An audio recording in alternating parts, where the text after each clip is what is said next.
What is up, everybody? Welcome back to Lin Twin Customs. No, I'm not working on my car. This is my twin brother's car.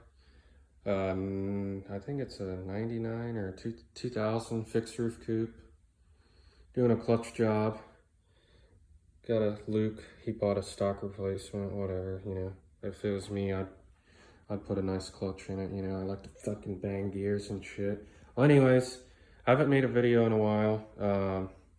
I had pilonidal cyst surgery, and let me tell you, a real fucking pain in the ass. And I've been having complications with it. It's been like 4 months, and I'm still having issues. And it's like, I don't want to go back, you know.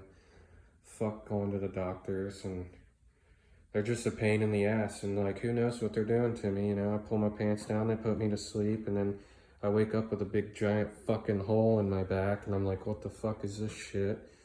You know? And it's like, I haven't been able to get out here and work on my project, you know, the motor's, it's together, just sitting there, like, it should be in a car by now, but no, it's not.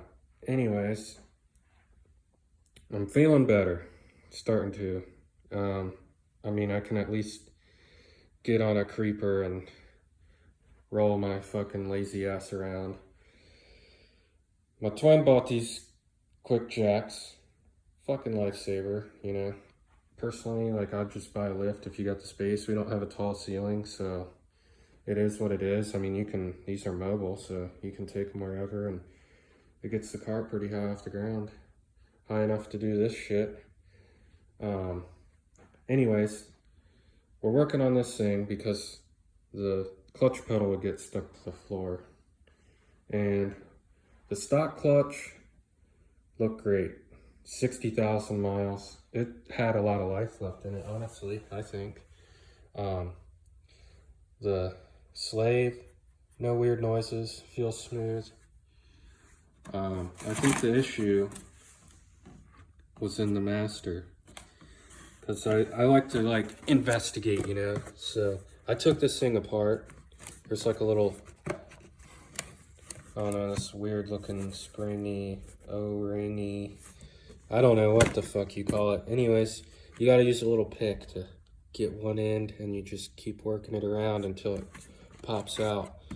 I took this thing apart, and I've cleaned this thing really good since taking apart, you know, investigate, but you can see like this weird looking shit. It had like chunky shit all in it.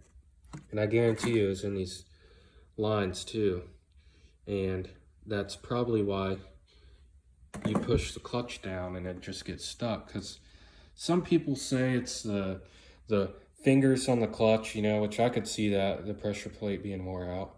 But I mean, that one looked good. It worked fine.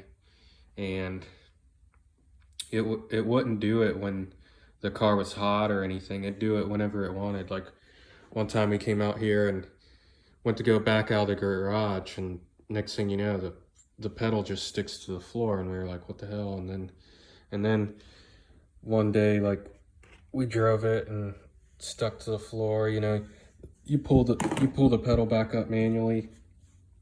You keep driving, whatever, you know. Couldn't be beating the hell out of it, shifting it hard. But then one day it started like making a weird like squeaking noise, and I swore it was coming from this thing, and I know it was now because of all the shit that was in it. But these things have these roll pins that hold the line in. There's normally a seal here, this seal, which he was gonna throw these stock lines back on it, and I was kind of against it because we couldn't find, I'm sure there's a place that makes them, you know, somebody has to make these seals, but we couldn't find any, you know, looking online. If anybody knows, you know, where do you get them? Like, he was thinking buying fittings and that come with new seals and just taking them off and putting them on here, and I was like, that's, you know, a waste of fucking money. And I don't really care for these stock lines. They have restrictions in them here. I mean, look how little that fucking feed hole is. And they say it's to like speed the fluid up when you push the clutch down. You know, I could kind of see that and how that works, but they also, it's so it doesn't return too fast.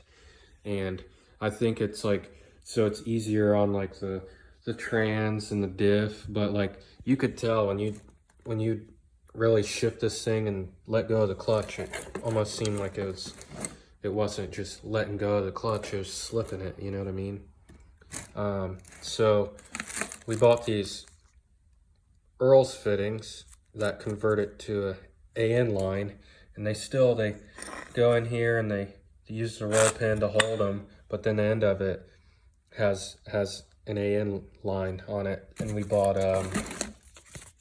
or he bought dash 4 30-inch line, 90 on one end. The 90 was for the slave coming out of the torque tube, and then we bought, there was a 90 fitting for this one, and then the straight hooks to it. I can show you over here. Well, actually, we can roll under this thing. I think I feel good enough to do that. But here's the master. You take out this little wheel area panel deal.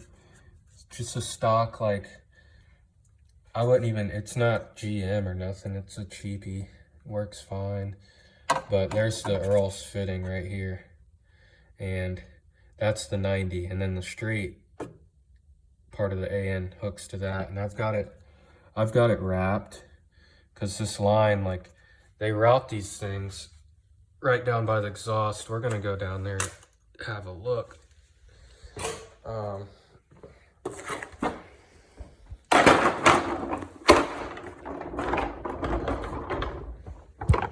Oh yeah. Sheesh. We did put a speed bleeder on it, but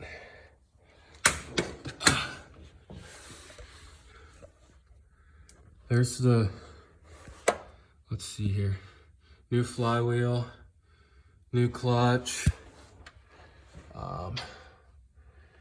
new slave. That's actual a GM part. But the thing about it now, it's like everything's made in like Taiwan and shit. It's like, it's a joke, really. Like the one we took out of this was stamped USA, you know? Why can't you fucking keep making these in the US of A? Anyways, I don't know if you can see, yeah, up there. We got the speed bleeders on the top, and then we got the AN line fitting with the AN line, and here's the line. I've got it just wrapped in like a heater hose and then some Tesla tape. And this is what I'm talking about, like right here, like it's really close to where the exhaust runs, and we're gonna figure something out, zip tie it out of the way. But yeah, this is a 30-inch line. I think he could have got away with a 28, because it's got a lot of, you know, kind of wraps up around, and he could have went with a shorter, maybe even a longer line and routed it. This is kind of how the factory line routed, like through here. Like maybe we could have routed it differently, which I don't know, there's not much room down here. But yeah, new clutch. I like to number my bolts, you know, I'm kind of weird, like going around, you know, you want to do the opposites, and when you're torquing this shit down. So yeah, I'm just particular about that stuff. The torque tubes rebuilt, new bearings, we did all that ourselves as well. You know, if you guys think you can't do it, you can. This is my first time working on a Corvette, especially one with set up like this with the whole torque tube. We gotta get out of here. I'm back certain. God bless America. Fuck. Yeah, my back's still, I got a nice hole in it, and it's still tender, hurting. It's been 4 months, but I've just been having issues with it and haven't been able to work on my stuff. Still just motor's sitting there. I should have it in a car already. But you know how it goes. I'm starting to feel better, and once we get this thing done, that's what I'm doing. You know, knocking it out, going for gold. But yeah, since we did the new line and everything, like the clutch pedal feels way more, it feels firmer, it feels way better when you're pushing it in and out, and I guarantee it's gonna shift better too. But I mean, a lot of it's got to do with this whole clogged up junk as well. Can't blame it all on the clutch and slave. But a lot of people say it's like the clutch fingers, which in this case, I don't think it was. But yeah, we're gonna be tossing the trans in it. While he's at work today, I'm gonna put new axle seals in it. We split the trans here because it was leaking, it was leaking a little bit of tranny fluid, and so we split it, resealed it. Gonna fill this with fluid, fill the diff, and toss this in the car.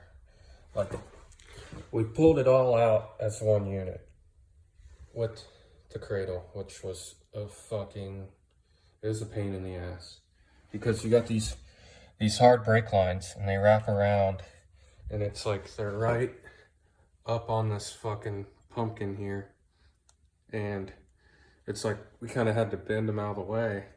But it's like I could see if you're doing this by yourself and this thing came down, it's like you could potentially rip through your brake lines and shit. And like, we didn't want to deal with bleeding the brakes on this thing.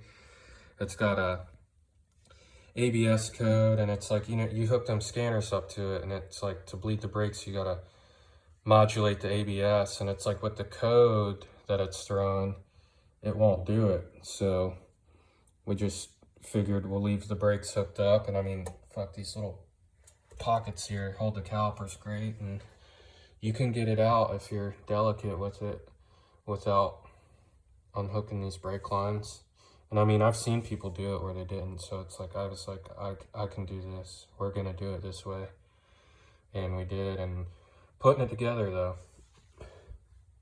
we're doing the torque tube first, and then the trans, and then we're gonna be putting the diff or the cradle up in there, because trying to do it all as one unit, it's probably a pain in the ass, and I didn't want to go that route. And like, I got the time, so we're gonna do it this way, take it nice and slow and not break anything. But yeah, I'll get back to you guys once we get this in. It'll probably be a couple days because I need him here to help me as well. But we're gonna put all this in, and then we'll get a video of it test driving, you know, gotta break the clutch in and whatnot. But yeah, maybe he'll let me drive it and I can bang a couple gears out for you fellers, but I doubt it. He's weird about it. You know, we'll just bang gears in my fucking shit boxes out front. But yeah, you guys have a good day, and I'm gonna try to upload more from here on out. Have a good one.